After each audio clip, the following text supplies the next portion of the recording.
तुम्ही थोडंसं प्रवचन करा. ते म्हटले कशावर बोलू? काय नाही म्हटले, भक्तांची लक्षणं सांगा. असा आम्ही त्यांना विषय दिला आणि विषय दिल्याबरोबर त्यांनी प्रवचन केलं, पण ते व्याख्यान नाही, ओव्याच म्हणत राहिले. म्हणजे एका पाठोपाठ जवळजवळ 250 ते 300 ओव्या म्हणजे त्यांनी अर्ध्या एक तासामध्ये, आणि त्या आम्हाला समजत होत्या. आम्ही त्यांना विचारलं, कुठल्या ग्रंथातलं पाठ केलंय का तुम्ही? म्हणजे पाठ कशाचं म्हणत राहिलो. म्हणजे ज्ञानेश्वर महाराजांच्या कन्येचं सामर्थ्य जर एवढं असेल तर ज्ञानेश्वर महाराजांना ओवी म्हणायला काय विचार करावा लागत असेल. त्या काळातली 750 वर्षापूर्वी सहज समजेल अशी ही मराठी आहे ज्ञानेश्वरीची. आता आपल्याला थोडी कठीण जाते, त्याच्यानंतर 750 वर्ष निघून गेलेली आहे. पुढे पुढे भाषा सोपी होत जाते. ज्ञानेश्वर महाराजांपेक्षा नाथ महाराजांची भाषा समजायला सोपी, त्यांच्यापेक्षा तुकाराम महाराजांची आणखी सोपी, त्यांच्यापेक्षा समर्थांची आणखी सोपी. हे काळानुसार भाषेचं थोडं काठीण्य. त्याप्रमाणे ज्ञानेश्वर महाराज ज्ञानेश्वरी सांगू लागले, गीतेवर भाष्य करू लागले. नामदेव म्हणतात, गीता अलंकार नाम ज्ञानेश्वरी ब्रह्मानंद लहरी प्रगट केली. ना तरी घनीभूत सुवर्ण जैसे न्याहारिता साधारण, मग अलंकारी बरवे पण निवारू दावी. सोनं जर असं घनीभूत असेल, त्याची एखादी वीट वगैरे असेल, ते सोनं आहे गोष्ट खरी, पण ते शोभून दिसत नाही. श्री गुरु मारुती महाराज पुरेकर ते विनोदानं सांगतात. ते म्हटले, एक फार श्रीमंत माणूस, पण जरा नाही फार कंजूस होता. असं असतं. ज्ञानेश्वर महाराज म्हणतात, दोन गोष्टी एकत्र येणं फार अवघड आहे.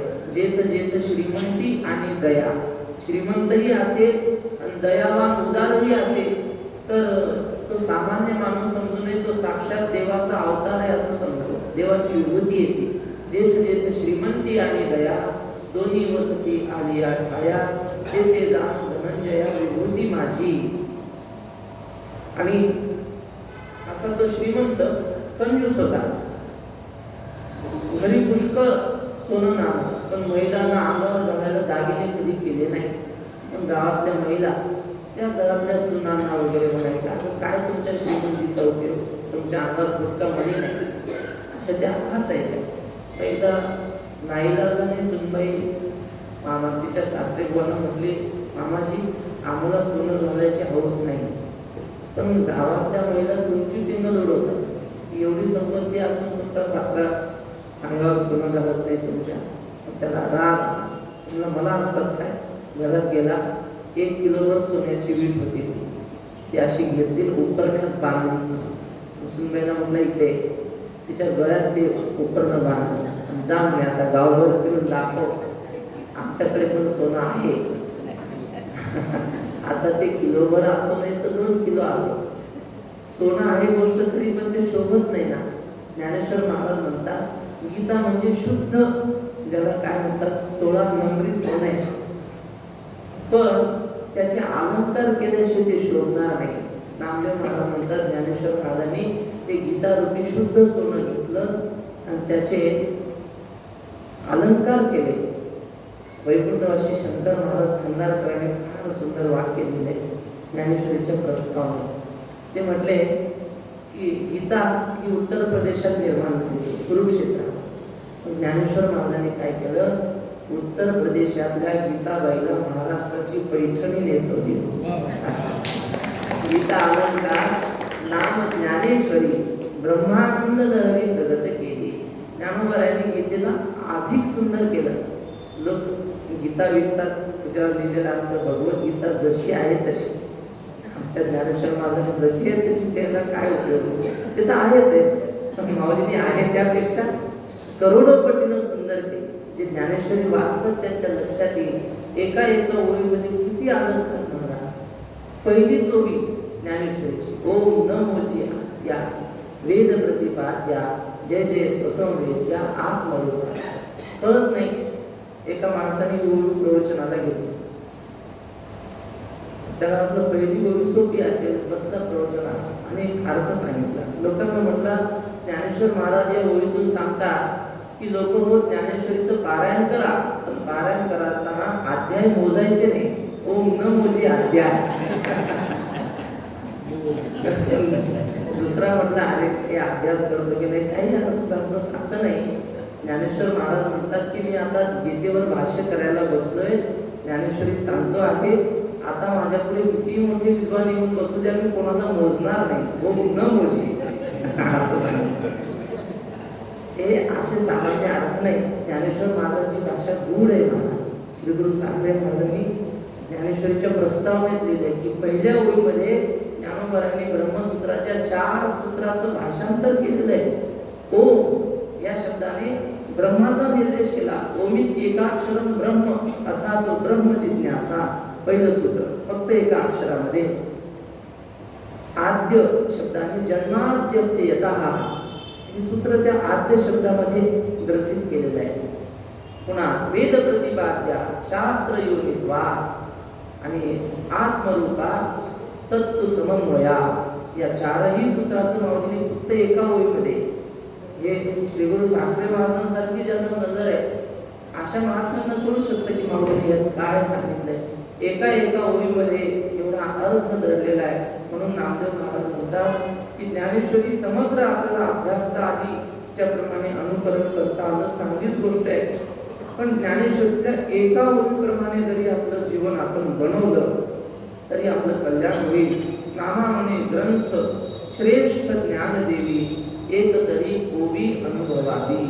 एक तरी ज्ञानेश्वरीची ओवी आपण अनुभवली पाहिजे. ज्ञानेश्वरीचा जन्म झाला तो अत्यंत कारुण्यातून, म्हणजे जगताविषयी ज्ञानोबांच्या मनामध्ये जी अत्यंत करुणा, मुळात भगवंताने सुद्धा ज्ञानेश्वर महाराज म्हणतात गीता सांगितली ती अर्जुनाचं निमित्त केलं.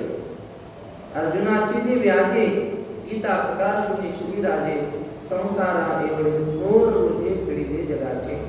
सकाळी श्री गुरु काकांनी आम्हाला सांगितलं काकांपाशी बसलं म्हणजे काहीतरी अपूर्वच मिळणार. सहज काकांच्या गप्पा जरी ऐकल्या तर काहीतरी सिद्धांतच मिळणार.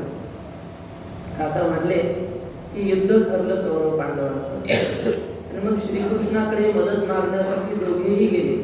पहिला दुर्योधन. भगवान श्रीकृष्ण झोपलेले होते, धाराडूर झोपले होते, बोरत होते देव.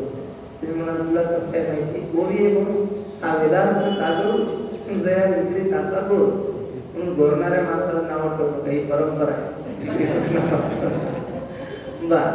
आणि मग हा दुर्योधन गेला, श्रीकृष्ण झोपलेले मग आता थोडं थांबावं म्हणून बसला. पण मी राजा आहे, पायापाशी कसं बसणार? देवाच्या डोक्यापाशी बसणार. नामदेव बाबा वारकरी होते, ते म्हटले लोकांना अशी सवय आहे देवाच्या पायाला डोकं लावत नाही, देवाच्या डोक्याला डोकं लावत. डोक्याला डोकं लावून की आवड होतं. हा दुर्योधन देवाच्या डोक्यापाशी बसला. थोड्या वेळानं अर्जुन आला, तो आपण बघतोय देवाचे सेवक म्हणून पायापाशी बसला. देवाला जाग आली आणि म्हटल्याबरोबर पहिला कोण दिसला? पायापाशी बसलेला. विचारला अर्जुना कधी आलास? दुर्योधन म्हणला मी आधी आलो, मला आधी विचारा. बरं बाबा ठीक आहे, काय काम काढलं? ते म्हटले काम असं आहे की युद्ध ठरलंय, आम्हाला मदत हवी आहे. देव म्हटले ठीक आहे, तर मला 2 पर्याय सांगतो. एका बाजूला माझं 56 कोटी यादव सैन्य आणि एका बाजूला मी. ज्या बाजूला मी राहील मी युद्ध करणार नाही. जमलं तर 4 ज्ञानाच्या गोष्टी सांगेन.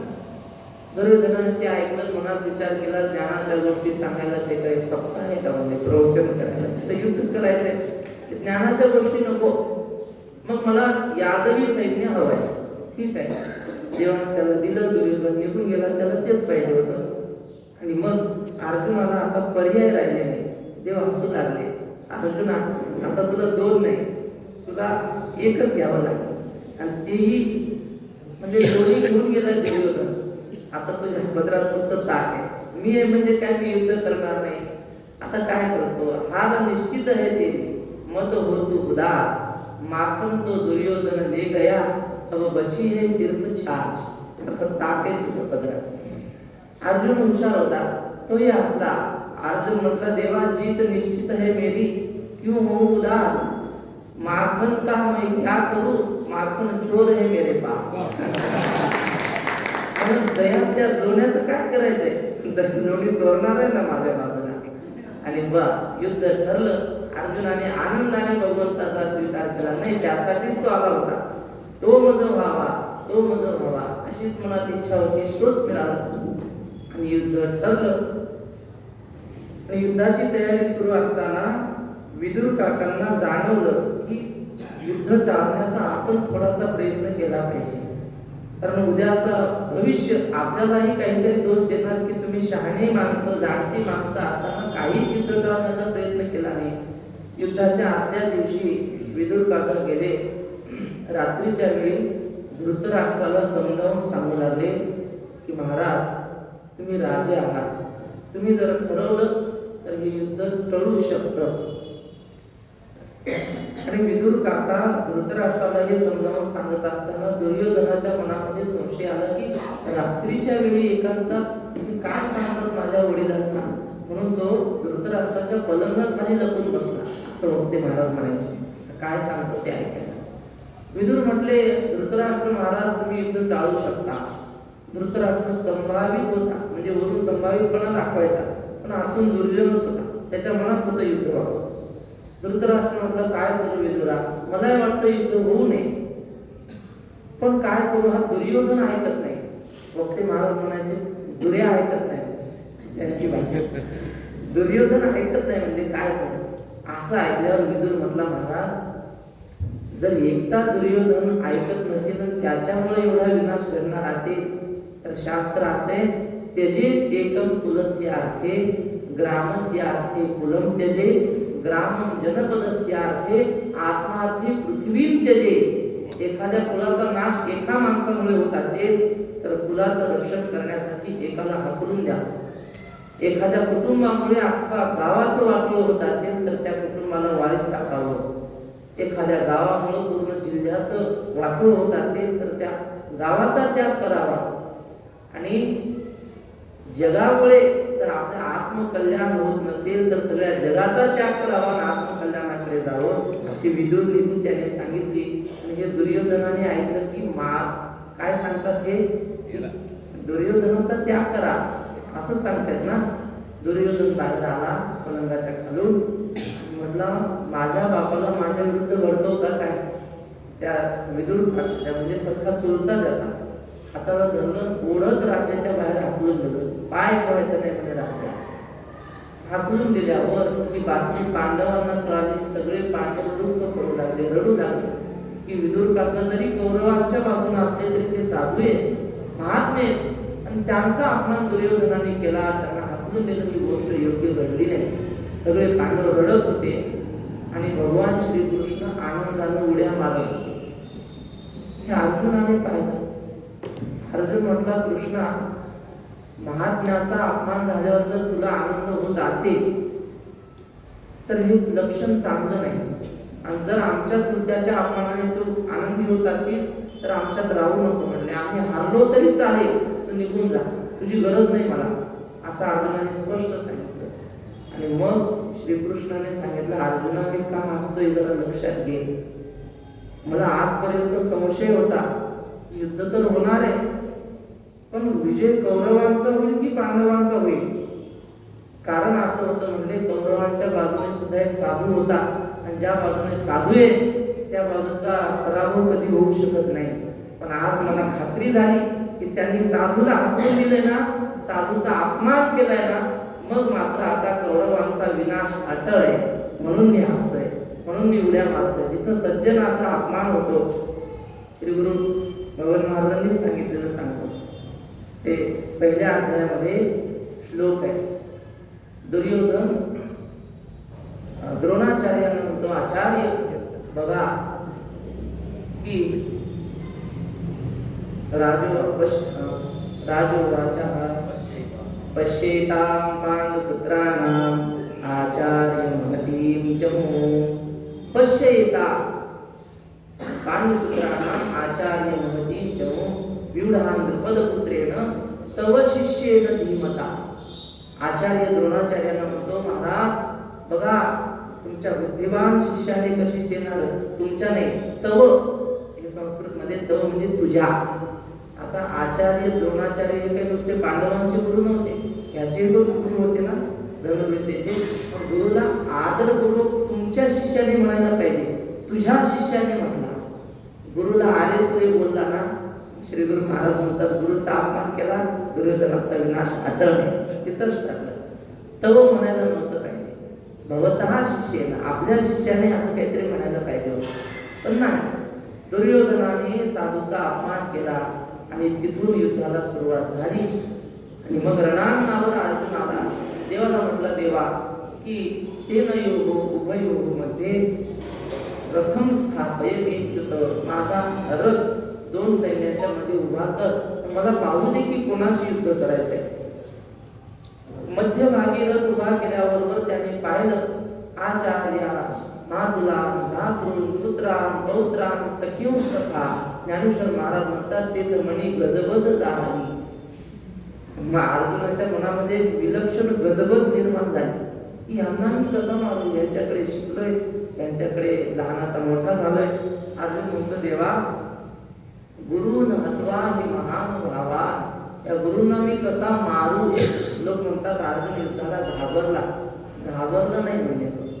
अर्जुनाच्या बोलण्यातून असं सिद्ध होतं की युद्ध जर झालं, हे माझे गुरु जरी असले तरी विजय माझा, मीच यांना मारणार. जरी त्यांच्याकडे धनुर्विद्या मी शिकलो असलो तरी युद्धाच्या बाबतीत मी त्यांना ऐकणार नाही, ही मला आत्मविश्वासाने खात्री आहे. म्हणून यांना मी मारू कसा. अर्जुन युद्धाला घाबरत नाही, युद्धामधून होणाऱ्या पापाला घाबरते. आणि मग हे माझे सासरे मामे आहेत, चुलते आहेत, आमच्या कुळातली सगळी लोक आहेत, असं पाहून अर्जुनाच्या मनामध्ये मोह झाला आणि अर्जुनाने युद्धाला नकार दिला. उडी घातली खाला रथवनिया. ज्ञानेश्वर महाराज म्हणतात त्याने रथाच्या खाली उडी टाकली बा. आणि अर्जुनाने रथाच्या खाली उडी टाकलेली ज्ञानेश्वर महाराजांनी डोळ्यासमोर चित्र ठेवलेलं आहे, कारण ज्ञानेश्वरीच्या 18व्या अध्यायात ते गोवी आहे. मग सावळा सकंकणो बाहू पसरुनी दक्षिणो आलिंगिला स्वशरणो भक्तराजू. आम्ही आळंदीमध्ये असताना दुपारी एकदा इंद्रायणीच्या स्नानाला गेलो. तिथे एक संन्यासी बसलेले होते. मी नमस्कार केला. ते म्हटले काय करतो. म्हटलं ज्ञानेश्वरी पाठ करते. बर, म्हणजे सांग ह्या ओळीचा अर्थ काय. मग सावळा सकंकणो बाहू पसरुनी दक्षिणो, दक्षिण म्हणजे उजवा हात. भगवंताने उजवा हात असा लांब केला आणि अर्जुनाला आलिंगन दिलं, असा ओळीचा अर्थ मी सांगितला. ते म्हटले का रे, भक्ताला देव आलिंगन देतो एकाच हाताने देतो का. कारण ओवीत एकच हात आहे. 12व्या अध्यायात तर म्हटले दोवरी ध्वनी भुजा आलो घेऊनी आणि आलिंगावया लागुनी तयाचे अंग. भक्ताला आलिंगन देण्यासाठी देव म्हणतात मी चतुर्भुज होतो. आणि इथं तर एकाच हातात आलिंगन आहे, असं का. मी म्हटलं मला नाही सांगता यायचं. ते म्हटले हे तुला कुठल्याच अर्थ ज्ञानेश्वरीत सापडायचं नाही. म्हणजे काय आहे तर ते म्हटले बाबा ज्ञानेश्वर महाराज ज्ञानेश्वरी जरी लिहित असले तरी त्यांच्या डोळ्यासमोर ते दृश्य आहे. म्हटले रणांगणावरच अर्जुनाने रथाच्या खाली उडी टाकलेली आहे आणि भगवान श्रीकृष्ण रथावर धुरेवर बसलेला आहे. त्याच्या डाव्या हातामध्ये घोड्याचे लगाम आहे आणि उजवा हात मोकळा आहे. अर्जुनाला जवळ बोलावून मोकळ्या हाताने त्याला आलिंगन दिलं. आलिंगिला स्वशरणो भक्तराजू. अर्जुनाने रथाच्या खाली उडी टाकली आणि मग भगवंताच्या लक्षात आलं की ह्याला मोह झालाय. मग श्री गुरु बाबूराव महाराज वा ते असं अभिनय करून सांगायचे. म्हटले अर्जुन असा पुढे उभा होता. श्रीकृष्णाने काय केलं, अर्जुनाला मोह झालाय ना, त्याला असं थोडं बाजूला केलं म्हणले आणि जगाकडे पाहिलं तर जो रोग अर्जुनाला झालाय तोच रोग जगालाही झाला असं देवाच्या लक्षात आलं. मग आता काय करावं, काही नाही, एका दगडात 2 पक्षी मारायचे. निमित्त अर्जुनाकडे करायचं आणि उपदेश जगाला करायचा. ज्ञानेश्वर महाराजांचा एक अभंग आहे, ऋणू झुणू ऋणू झुणू रे हमारा सांडी अवगुणू रे हमारा. आता श्री गुरु महाराज आहे, श्री गुरु साखरे महाराजांची चाल आहे. ऋणू झुणू ऋणू झुणू रे भ्रमरा, ऋणू झुणू ऋणू झुणू रे भ्रमरा, सांडी तू अवगुणू रे भ्रमरा, सांडी तू अवगुणू रे भ्रमरा.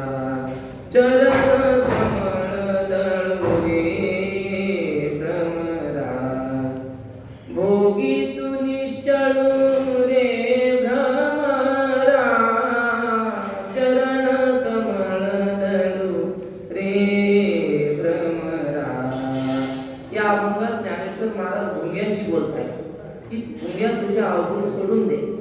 तर भुंग्याला कुठे मराठी भाषा कळते? तर ज्ञानेश्वर महाराज बोलतात. मग हे ज्ञानेश्वर महाराज भुंग्याला बोलत नाही, भुंग्याकडे पाहतात आणि माणसाला बोलतात. याला अन्योक्ती अलंकार म्हणतात. आम्हाला संस्कृतमध्ये खूप श्लोक होते. श्री गुरु भगवान महाराजांच्या कृपेने थोडं संस्कृत आम्हाला शाळेत गोडी लागली. तर ते आम्हाला शाळेत श्लोक असा होता की एक विधवा समुद्राच्या तीरावर गेला आणि समुद्राच्या मोठ्या मोठ्या लाटांच्या गर्जना त्यांनी पाहिल्या आणि तो समुद्राला रागून बोलू लागला. तो म्हणला, वातो लसित कल्लोल धिक्ते सागर गर्जनम यस्य तीरे तुषार पांथ पृच्छति वापिका. या मोठ्या मोठ्या लाटांच्या ज्या गर्जना करतो समुद्रा, तुझ्या या लाटांचा धिक्कार असो. काय उपयोग एवढ्या मोठ्या लाटांचा आवाजाचा? अरे तुझ्या तीरावर जर एखादा तहानलेला आला तर तो म्हणतो, विहीर कुठे आहे? पाणी मिळत नाही, एवढ्या पाण्याचा उपयोग काय तुझ्या? आता हे बोलतोय समुद्राला, पण हे कुणाला उद्देश नाही. म्हटलं एखादा फार विद्वान असेल आणि तो आपली विद्वत्ता कुणाला देत नसेल, कुणाला शिकवत नसेल, तर मग त्या समुद्रासारख्या विद्वत्तेचा उपयोग काय? यस्य तीरे तुषार पांथ पृच्छति वापिका. अशा अनेक ज्ञानोबारायांचे अभंग आहेत, संतांचे अभंग आहेत की त्यामध्ये अन्योक्ती, त्याला मराठी भाषेमध्ये लेखी बोले सुने लागे असं म्हणतात. असो, एक मराठी मध्ये श्लोक आहे. येथे समस्त बहिरे वसतात लोक, का भाषणे मधुर तू करीसी अनेक. हे मूर्ख यास किमपि नसे विवेक, कोकिळ वर्ण बघुनी म्हणतील काक. ते एक कोकिळा गायन करत होती आणि मग अनेक कावळे कावकाव त्यांची चालू. दुसऱ्या एका शहाण्या माणसाने त्या कोकिळेला सांगितलं, अगं कशावर सुंदर गायन करतेस? म्हणजे तुझ्या गायनाची इथं कोणी कीव करणार नाही, त्याला दाद देणार कोणी नाही. उलट तुझा काळा रंग पाहून तुला कावळा म्हणायला बसले, यांच्या पुढे सांगू नको. म्हणजे जिथं आपल्या बोलण्याला सन्मान नाही, त्यांच्या पुढे उगाच बोलून काही उपयोग नसतो. असं अशा प्रकारचे अनेक ठिकाणी अन्योक्ती. तसं भगवंताने पाहिला अर्जुनाकडे आणि उपदेश जगाला केला. अन्योक्तीच्या भाषेत जगाला उपदेश केला आणि ती गीता एवढी पवित्र आहे की ज्ञानेश्वर महाराज म्हणतात, ये गीतेची अक्षरे जे तुली का कर्णद्वारे, रिघती ते तुले होती पुरे अश्वमेधही. या गीतेची जेवढी अक्षरं आपल्या कानावर पडतील, जेवढी अक्षर कानावर पडली तेवढी अश्वमेध यज्ञ केल्याचं पुण्य लागतं. असा गीतेचा महिमा साक्षात ज्ञानेश्वर महाराज म्हणतात की गीता दिहो निवाहने पुस्तक मिशे. ही गीता नुसती आपल्या सोबत जरी ठेवली तरी आपलं कल्याण आहे. श्री गुरु पांडुरंग महाराज सांगतात की म्हणजे 62 साली युद्ध झालं आपलं चीन सोबत भारताचं.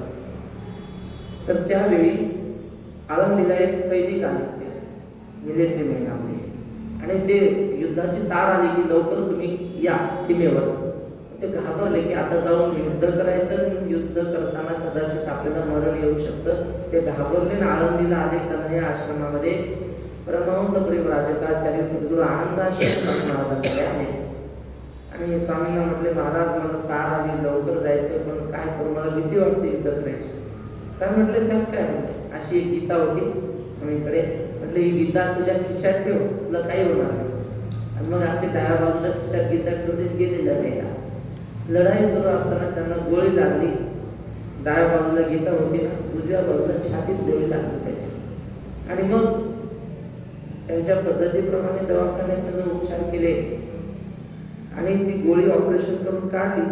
ते मेला नाही तो माणूस, पण त्याला ते काय परमवीर चक्र काय म्हणतात ना, म्हणजे युद्ध पराक्रमाने युद्ध केलं म्हणून त्यांना फार मोठा सन्मान झाला. त्यांना पाहायला इंदिरा गांधी आहे. त्यांना पाहायला इंदिरा गांधी आली, त्यांनी सन्मान केला. मग त्यांना कळालं की या गीतेने मला वाचवलंय. छातीत गोळी लागली तरी मरू दिलं नाही. ही किमयापणाची भगवद्गीतेची किमया आहे. ज्ञानेश्वर महाराज म्हणतात, गीता निहो निवाहने पुस्तक मिशे. त्यावेळी छापखाने नव्हते. कुठलाही ग्रंथ पाहिजे असेल तर तो ग्रंथ शुद्ध लेखकाकडून, शुद्ध लिहिणाऱ्याकडून लिहून घ्यावा लागायचा. पण माऊलीने निहो निवाहने असं लिहिलंय. आपल्या सगळ्यांचं भाग्य असं की आपल्याला 10 रुपयात चांगली शुद्ध गीता मिळते. ही गीता प्रेस ही कायम सोबत ठेवली पाहिजे. मी स्वतः पाहिलेलं सांगतो आळंदीमध्ये वैकुंठवासी पांडुरंग महाराज वैद्य होते. त्यांच्यासोबत आम्ही एकदा कीर्तनाला गेलो, गीता जयंतीचं कीर्तन. मग गीता पारायण करायचं म्हणून आम्ही 4-5 जण होतो. त्यापैकी आमच्यातल्या एकाला त्यांनी विचारलं, काय गीता दिली असं म्हटले ते. तर म्हटलं महाराज गीता नाही माझ्यासोबत. असं म्हटलं, एवढे रागावले ते म्हटले गाढवा गीता सोबत ठेवत नाही, गीता नेहमी सोबत ठेवायची म्हणजे. वा. मग आपल्याला कदाचित असं वाटेल की कधी आपण प्रवासात गेलो, कधी अपवित्र होतो, गीता सोबत कशी ठेवावी. गीता ही आई आहे मान, तिला आपल्या शुद्धतेशी काही घेणं नाही. गीता लिहोनी वाहने म्हटले ना माऊलीने, नेहमी सोबत ठेवायची. गीताचा आपल्याला शाप नाही लागला तर आशीर्वादच लागला असं. तेव्हा अशी ही पवित्र भगवद्गीता मी जे सांगतो आहे, काही चुकत असेल तर तुम्ही सांगा. मी आपलं जसं मला स्मरण होते त्याप्रमाणे बोलतोय बरं. त्याप्रमाणे ही पवित्र भगवद्गीता जगाच्या कल्याणासाठी निर्माण झाली खरी, पण आता हिचा अर्थ जगाला कळाला पाहिजे. म्हणून ज्ञानेश्वर महाराजांनी या भगवद्गीतेवर मराठी भाषेमध्ये टीका केली. तिला साधू संतांनी ज्ञानेश्वरी हे नाव दिले, भावार्थ दीपिका हे नाव दिले. तैसे देवाचे मनोगत दावित आहासी मूर्त, हे ही म्हणता चित्त दाटैल तुझे. भगवंताने अर्जुनाला गीता सांगितली की फार गडबडीच्या काळात, म्हणजे युद्ध सुरू झालेलं होतं आणि तो रणांगणावर रणवाद्यांचा आवाज, बाणांचा खडखडाट, तया बाणांची या मांडवा तू, तैसा रथू देखी निवांतू, धुरे बैसला लक्ष्मीकांतू आपण तळी. भगवंताने गीता सांगितली ती मांडवात सांगितली म्हणे. पण मांडवात म्हणजे सप्ताहाच्या मांडवात नाही, बाणांच्या मांडवामध्ये. म्हणजे त्या दोघांच्याही डोक्यावरून बाणाचा वर्षाव चालू होता आणि त्या बाणांच्या मांडवात गीता सांगितली.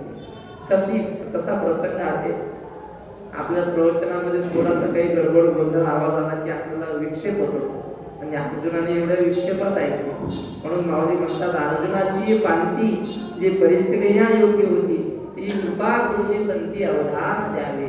अर्जुनाने ज्या योग्यतेने ऐकलं त्या योग्यतेने ऐकणारे श्रोते आपण आहात, आपण कृपा करून लक्ष द्या असं माऊली म्हणतात.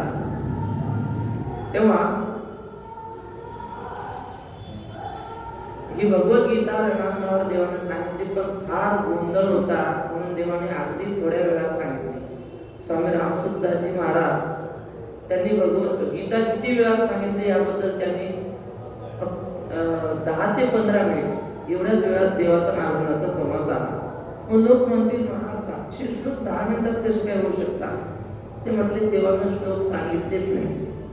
देवाचा नारायणाचा संवाद आपण बोलतो असा झालेला आहे. मग ही श्लोकात कसे काय आले. व्यासेन ग्रथिता पुराण मुनीना मध्ये महाभारतम. व्यासाने तो झालेला संवाद श्लोकामध्ये बांधला. ग्रथिता म्हणजे बांधला श्लोका, आणि त्याचं 700 श्लोकामध्ये हे रूपांतर आहे. तेव्हा मग देवाला तेवढ्या गडबडीत नेमकं काय सांगायचं होतं हे देवाशिवाय कोणाला कळणार नाही. मग नामदेव राय म्हणतात, तोच अवतार धरी अलंकापुरी, ज्ञानाबाई सुंदरी तारावया, अर्जुना संकट पडता जडभारी, गीता सांगे हरी कुरुक्षेत्री.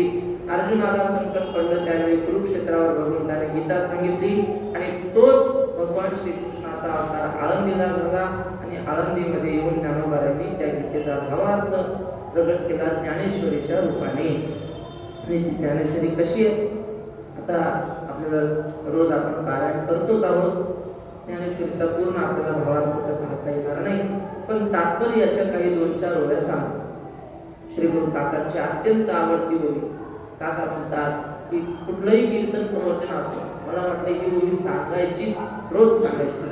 कोणती ओवी तरी झडझडोनी वहिला निघ, ये भक्तीची वाटे लाग, जिया पावसी अव्यंग निज धाम माझे. ज्ञानेश्वर महाराज म्हणतात, बाबा हा संसार असा आहे याने देवादिकाला सुद्धा सुख मिळू दिलं नाही तर आपल्याला काय सुख मिळेल. म्हणजे जी लोकीचा चंद्र क्षय रोगी, ज्या लोकांना चंद्राला रोग झालेला आहे, आपल्याला डायबिटीज झालं तर रडायचं नाही, चंद्राला रोग झालाय. जे लोकीचा चंद्र क्षय रोगी, त्याला सुद्धा क्षीण होतो ना, क्षयरोग लागतो ना त्याला. प्रतिपदे पासून अमावस्यापर्यंत कमी होत जातो. हा क्षयरोग आहे चंद्राचा. त्याला सुद्धा डाग आहे. जे रोखीचा चंद्रक्षय रोखी जेथे उदय होय, सूर्याचा उदय होतो, पण कशासाठी? आस्थासाठी. जिथे उदय होय आस्था लागी, दुःख लेवली काय दुःख लेवली सुखाची आम्ही सळीत जगाते. म्हटलं या प्रपंचामध्ये दुःख सुखाचे कपडे घालून जगाला फसवते. एक गोष्ट सांगतात या छोट्याशा वेळेवर, सुख आणि दुःख दोघं सख्खे भाऊ, आणि मग सगळेजण सुखालाच आमंत्रित करतात, त्यालाच सन्मान देतात. हे पाहून दुःख रडत गेलं त्याच्या आईकडे, आणि त्याच्या आईला म्हटलं, आई काय करू, सगळेजण दादालाच बोलवतात, मला कोणी घरात येऊ देत नाही, सगळेजण माझा अपमान करतात. आई म्हटली ठीक आहे. आईला त्याची दया आली, आणि मग आईने सुखाला दुःखाला दोघांना बोलवून घेतलं. सुखाला सांगितलं, बा तुला सगळे बोलवतात, मला कोणी बोलवत नाही. तो म्हटलं मी काय करू? काय नाही, म्हटले तुझे कपडे काढ मी याला घालायला दे. तर हे सुख दुःख एकाच घरचे असल्यामुळे जवळजवळ दिसायला सारखेच जुळे भाऊ. मग ह्या सुखाचे कपडे काढले, दुःखाला घालायला दिले, दुःखाचे काढून सुखाला घातले. जा म्हणजे आता फिरायला. निघाले फिरायला. आता सुखाचे कपडे घातलेले असल्यामुळं लोक सगळे लोक बोलवायचे घरात आनंदाने. घरात घेतल्यावर बऱ्याच वेळाने कळायचं की आपण त्याला घरात सुख म्हणून बोलावलंय, ते सुख नाही, ते फक्त त्याने सुखाचे कपडे घातलेले आहेत. पण हे फार उशिरा कळतं बरं. पण उशिरा का असं कळलं पाहिजे. काही लोकांना फार मेले तरी कळत नाही. मरो टेकले शरीर आणि पाया शोधून बांधले घर. श्री गुरु काका म्हणतात की आपल्याला शास्त्राने सांगितलंय की ठराविक वय झाल्यावर वानप्रस्थ आश्रम स्वीकारला पाहिजे. वानप्रस्थ म्हणजे आता पूर्वीच्या सारखं वनातच राहिलं पाहिजे असं नाही. काका म्हणतात घरात राहूनही वानप्रस्थ आश्रम स्वीकारता येतो. कसा?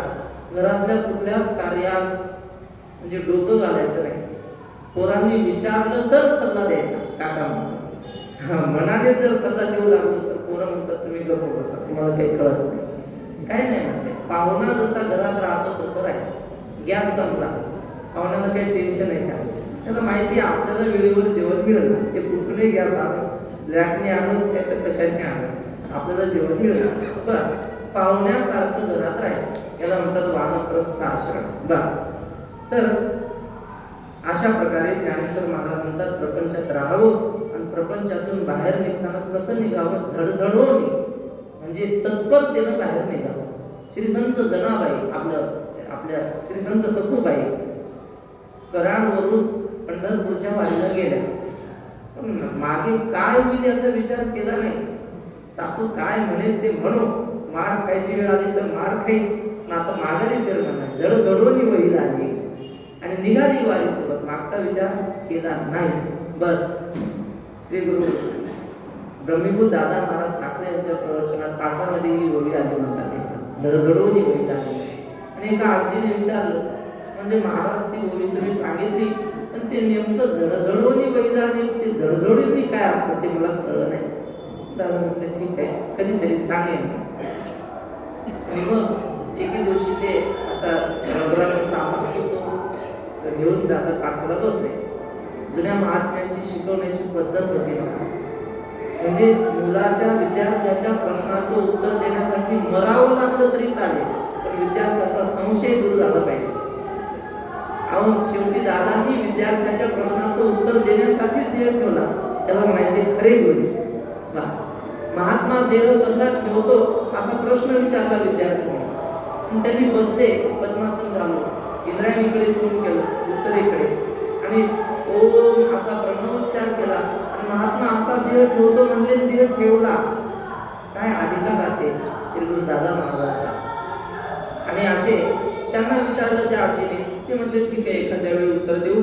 आणि एके दिवशी तो कापडाचा साप घेऊन असे बसले पाठाला. चांगला पाठ रंगात आल्यावर शांत वातावरण होतं. तो साप घेतला आणि त्या म्हातारीच्या अंगावर फेकला. असा तिनं पाहिलं, अंगावर साप पडला, जी उडी मारली, कपड्याचं भान नाही, कशाचं भान नाही, मोठ्याने चाळली. आणि मग लोकांनी सांगितलं घाबरू नका, कोणता साप नाही. दादा म्हटले आजी तुम्ही आता कशा उडी मारून उठल्या? उडी मारली त्याला म्हणतात जडजोडणी वहिला निघाली. असं प्रपंचातून एकदम उडी मारून निघायचं. मनशी म्हातारपणी परमार्थ करू तरी काळ काय तुमचा आज्ञा धरू नको. आता काय आपली काय माळ घालायचं वय आहे का? आता काय ज्ञानेश्वरी वाचायचं वय आहे का? म्हाताऱ्या लोकांनी ज्ञानेश्वरी वाचायची असते, मग आपण म्हातारपणी परमार्थ करू असं जर कुणी म्हणे तर तुकाराम महाराज म्हणतात, काळ काय तुमचा आज्ञाधारक आहे का की तुम्हाला म्हातारा होऊ देईल? कधी कोरोना येईल, कधी त्या लाटेत आपण वाहून जाऊ सांगता येत नाही. म्हणून आता झडझडून वहिला आहे, पटकन तत्परतेनं या परमार्थाच्या मार्गाला लागायचं. भक्तीची वाटेला, आणि त्या भक्तीने काय होईल? जिया पावसी अव्यंग निज धाम माझे. जे अविनाशी ब्रह्मस्वरूप आहे, अशी ब्रह्मस्वरूपता या भक्तीच्या मार्गाने आपल्याला प्राप्त होते असं भगवान सांगतात. अशा प्रकारच्या अनेक सिद्धांताच्या ओव्या या ज्ञानेश्वरीमध्ये आहेत. ज्ञानेश्वर महाराजांनी ज्ञानेश्वरीत काय सांगितलं? याच कराडमध्ये राहणारे श्री गुरुदादांचे शिष्य गणपत दादा विहेकर म्हणून होते. त्यांचं प्रवचन असायचं पंढरपूरला वैकुंठवासी रंगनाथ गुरूंच्या पुण्यतिथीच्या निमित्ताने मुमुक्षु पाठशाळेमध्ये. आणि बाबूराव महाराज वाघ म्हटले ते प्रवचनाला असे बसले एकदा, आणि आम्ही समोर 50-60 विद्यार्थी होतो. म्हणजे त्यांनी आम्हाला विचारलं, मुलांनो गीतेमध्ये किती अध्याय आहेत? आम्ही सगळे सांगितलं म्हणजे 18 अध्याय. बरं, 18 अध्यायामध्ये श्लोक किती आहेत? सगळ्यांनी एक मुखाने सांगितलं 700 श्लोक आहेत. बरं, त्या 700 श्लोकावर ज्ञानेश्वर महाराजांनी किती ओव्या लिहिल्या? म्हणजे 9034-35 ओव्या लिहिल्या. बरं, मग कार्य 9034 ओव्या माऊलींनी लिहिल्या म्हणजे देव किती बोलला असेल नाही? बरं म्हटलं, हो महाराज 9000 ओव्या लिहिल्या म्हणजे खूप बोलले देव. ते म्हटले नाही, देव खूप बोलले नाही. 700 श्लोक अध्याय 18चे लेख, देव बोलिले एक तुझे नाही. श्लोक कितीही असो, अध्याय कितीही असो, आणि ओव्या कितीही असो, देव काहीच नाही. देवानं फक्त सांगितलं एकच ब्रह्म आहे, द्वैत नाही, एक ब्रह्मच खरं आहे, एवढंच सांगितलं म्हणले. म्हणून ज्ञानेश्वर महाराज म्हणतात की ज्ञानेश्वरी म्हणजे काय? ये मराठीच्या नगरी ब्रह्मविद्येचा सुकाळ करी, घेणे देणे सुखाची वरी, हो देई या जगा यो वै भूमात सुखम नाल्पे सुखम असती. या ज्ञानेश्वरीत काय सांगितलंय? वेदांताचं तत्वज्ञान, वेदांताचा सिद्धांत सांगितला. अष्टादश पुराणानां सारो व्यासेन कीर्तितः, ब्रह्म सत्यम जगन मिथ्या जीवो ब्रह्मैव नापरः. हेच अद्वैत तत्वज्ञान जे वेदामध्ये आले, जे महाभारतामध्ये आलं, जे गीतेमध्ये आलं, तेच ज्ञानेश्वर महाराजांनी आपल्या सगळ्यांसाठी मराठी भाषेमध्ये सांगितलंय. पण ते अत्यंत गोड भाषेमध्ये सांगितलंय. वेदांत ऐकणं फार म्हणजे बुद्धीचा कस लागतो त्याला. श्री गुरु भगवान महाराज म्हटले की आम्ही काशीमध्ये असताना न्यायशास्त्राचा अभ्यास करत होतो, आणि त्यावेळी लोक एवढं गरम होतं न्यायशास्त्राचा अभ्यास करताना, कारण खूप बुद्धीचा कस लागतो. महाराज म्हटले न्यायशास्त्राचा अभ्यास करणाऱ्या विद्यार्थ्याच्या डोक्यावर जर लोण्याचा गोळा ठेवला तर त्याचं धूप होईल. एवढं डोकं तापतं, एवढं डोकं गरम होतं, एवढा विचार करावा लागतो. वेदांत म्हणजे काय? वेदांत न्यायशास्त्र फार वेगळं नाही, न्यायशास्त्राच्या पुष्कळ प्रक्रिया वेदांत. तेव्हा अशा प्रकारचा कठीण वेदांत तो सहज सोप्या पद्धतीने समजावा असा ज्ञानेश्वर महाराजांनी सांगितला. श्री गुरु काकांनी सांगितलेली गोष्ट सांगतो. एक म्हातारी आजी दरवर्षी चातुर्मासाला पंढरपुरात राहायची आणि गुरुजींची प्रवचनं ऐकायची, रंगनाथ गुरुजींची. आणि म्हातारी झाली, आता होईना चातुर्मासाला जाणं. तिचा मुलगा होता फार मोठ्या नोकरीला. मग तिनं सांगितलं, बाळा मला तर आता चातुर्मासाला जाता येत नाही, तू जा आणि गुरुजींचं दर्शन घेऊन ये. तो म्हणायचा, आई मी जाणार नाही, मला वेळ नाही, माझी ड्युटी आहे वगैरे असं काहीतरी कारण सांगायचं. तिनं खूप वेळा विनंती केली. एकदा तो मुलगा म्हटला, ठीक आहे आई म्हणतेस तर एकदा जाऊन येऊ. गेला. गुरुजींचा पाठ चालू होता. गुरुजींचा पाठ म्हणजे प्रचंड गर्दी. गुरुजी अत्यंत साध्या भाषेत सांगायचे, सगळ्यांना कळायचं. श्री गुरु काका म्हटले, रस्त्याने झाडू मारणाऱ्या ज्या नगरपालिकेच्या महिला होत्या ना, त्या सुद्धा हातात झाडू घेऊन तासभर उभ्या राहायच्या आणि त्याचा पाठ ऐकूनच पुढे जायचे. एवढं सर्व गुरुजी सांगायचे. अमृत अनुभवासारखा विषय, आणि तो सामान्यातल्या सामान्याला समजेल असं सांगत होते गुरुजी. आणि मग तो मुलगा तो गेला. म्हटलं एवढी गर्दी दिसते, काहीतरी चांगलं सांगत असते, बसला थोडं म्हणून बसला ऐकायला. तर ते पाठ ऐकलं, त्यात एवढा त्याला तो पाठ आवडला, तो घरी आला, नोकरीचा राजीनामा दिला, त्यापुढे चातुर्मासच करू लागला दरवर्षी. किती सोपं सांगत असते, किती गोड सांगत असते. असंच ज्ञानेश्वर महाराजांनी या ज्ञानेश्वरीमध्ये वेदांतच सांगितला, पण वेदांत वृक्ष होऊ दिला नाही. त्या वेदांताला वेदांत तो महारसू मोदकू मिरवे. ज्ञानेश्वर महाराज म्हणतात वेदांत हा महारस आहे आणि तो गणपतीच्या हातातला मोदक आहे. त्या मोदकाची उपमा ज्ञानोबारांनी वेदांताला दिली. अशा प्रकारचा वेदांत अत्यंत गोड भाषेमध्ये माऊलींनी ज्ञानेश्वरीत सांगितला. ती ज्ञानेश्वरी आज आपण थोडं ज्ञानेश्वरीचं चिंतन करण्याचा प्रयत्न केला. पुढे ज्ञानोबारांच्या जीवनातल्या कथा आहेत, त्या कथांचं चिंतन आपण उद्या करू. आजची वेळ संपलेली आहे. नंतर श्री गुरु महाराजांचं प्रवचन आहे. श्री गुरु श्रीकांत सर आपल्याला पुढचं नियोजन सांगतील. कुंडली कवरदारी विठ्ठल श्री ज्ञानदेव तुकाराम कुंडली कवरदारी विठ्ठल श्री ज्ञानदेव तुकाराम ज्ञानेश्वर महाराज की जय. जगद्गुरु तुकाराम महाराज की जय. परमहंस परिव्राजकाचार्य सद्गुरु ईश्वरानंद सरस्वती काशी स्वामी महाराज की जय.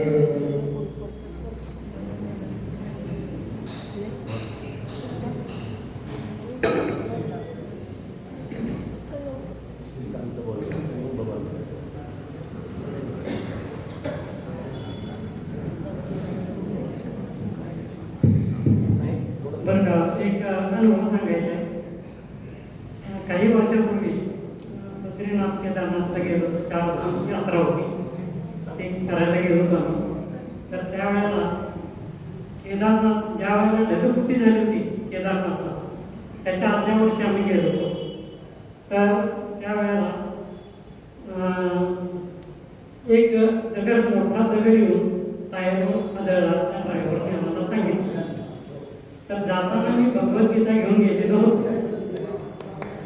आता कळलं की ड्रायव्हर म्हणला की माझा गाडीवरचा ताबा सुटला नाही, नाहीतर आपण घरी फेकलो गेलो असतो. मग माझ्या लक्षात आलं की भगवद्गीता बरोबर होती म्हणून हे घडलं. आणि दुसरी गोष्ट, स्वामीजींची कृपा होती. त्याचं कारण असं आहे की सुशीलाताई नेहमी म्हणतात की कुठेही बाहेर जाताना सद्गुरूंना सांगून जायचं. त्यामुळे आम्ही सद्गुरूंना सांगून बाहेर पडतो. ते सद्गुरू कृपा, दोन्ही कृपे मला अधिक